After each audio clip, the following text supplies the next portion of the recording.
après avoir terminé l'introduction, maintenant nous allons entamer la phase du développement. Le développement est composé de deux grandes parties que nous verrons par la suite, c'est-à-dire la partie explicative où nous allons expliquer les différents mouvements du texte et la partie critique. Voici le plan du développement.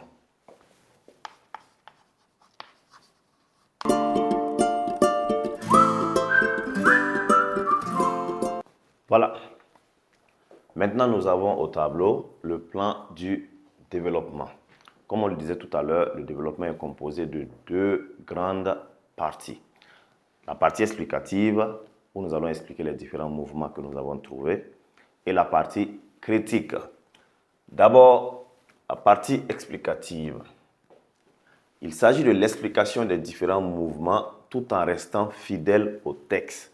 Pas de citation ni d'exemple extérieur. C'est-à-dire que dans la partie explicative, nous allons expliquer les mouvements que nous avons trouvés en découpant le texte. Si on a 2 mouvements ou 3 mouvements, nous allons expliquer mouvement par mouvement.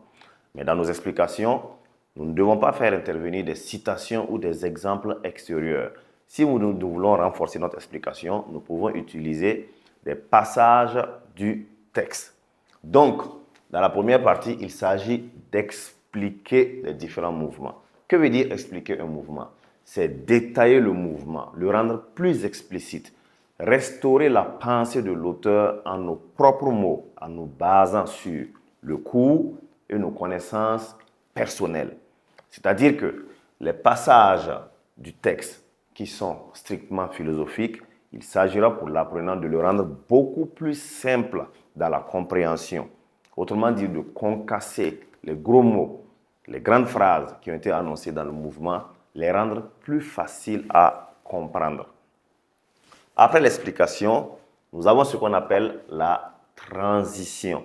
Et dans la transition, nous allons boucler la première partie que nous venons d'expliquer, puis nous allons dire que nous allons entamer la seconde partie, c'est-à-dire la partie critique ou intérêt philosophique.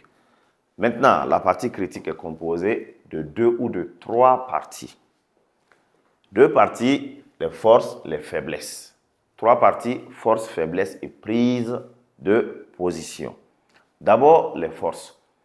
Qu'est-ce qu'on appelle force? Une force, c'est un argument qu'on apporte pour soutenir la thèse de l'auteur. Si, dans le texte, l'auteur soutient que, pour lui, Dieu n'existe pas, il s'agira pour l'apprenant d'apporter 2 ou 3 arguments pour montrer que ce que l'auteur dit est effectivement vrai parce que Dieu n'existe pas en soutenant son argumentation.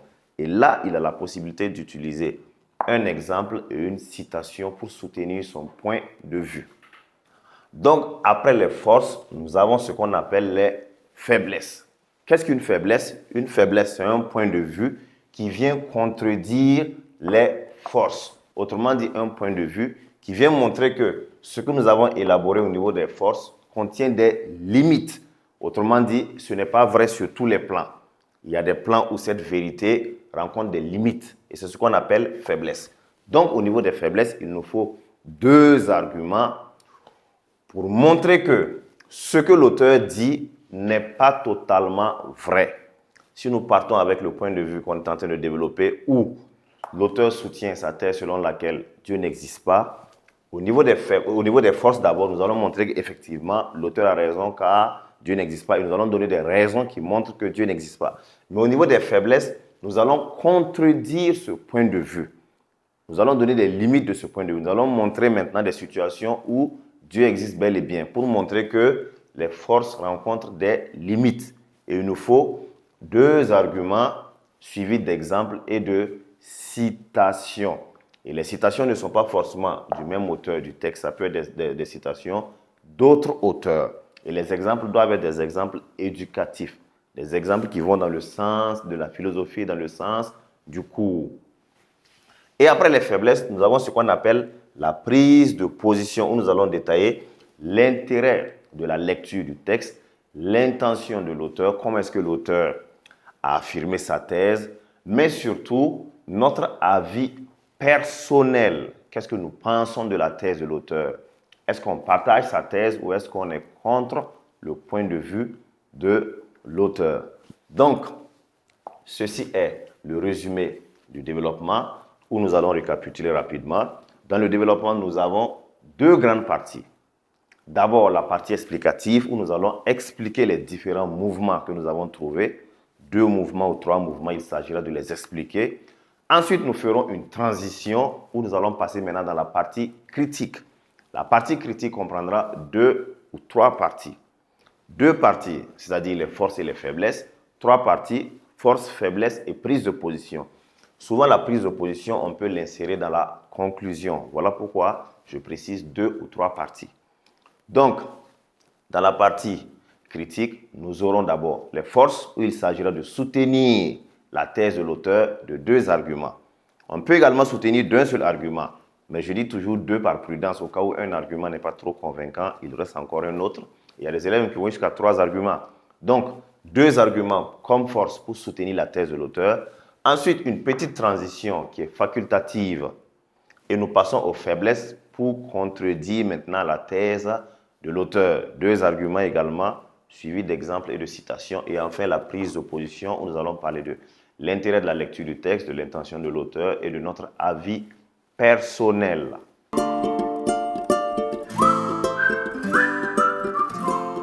Après avoir terminé la phase du développement, nous allons entamer la dernière partie qu'on appelle la conclusion.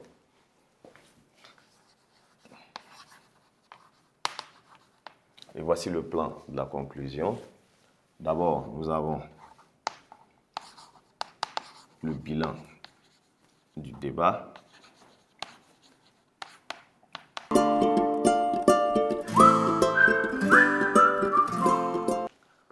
Voilà, voici le plan de la conclusion. D'abord, nous avons le bilan du débat, c'est-à-dire un bref rappel des différentes parties expliquées, les différents mouvements qu'on a expliqués. On fait juste un bref rappel en une phrase par mouvement. Ensuite, nous allons rappeler également une force, une faiblesse. Après, nous allons faire un rappel de la prise de position pour montrer le point de vue que nous-mêmes nous défendons et l'intention que l'auteur a utilisée pour annoncer sa thèse.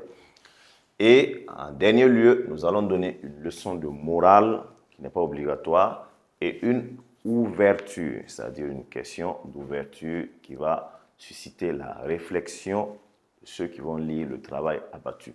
Donc, en résumé, pour une bonne conclusion, il va falloir faire d'abord un bilan du débat, c'est-à-dire au terme de notre analyse.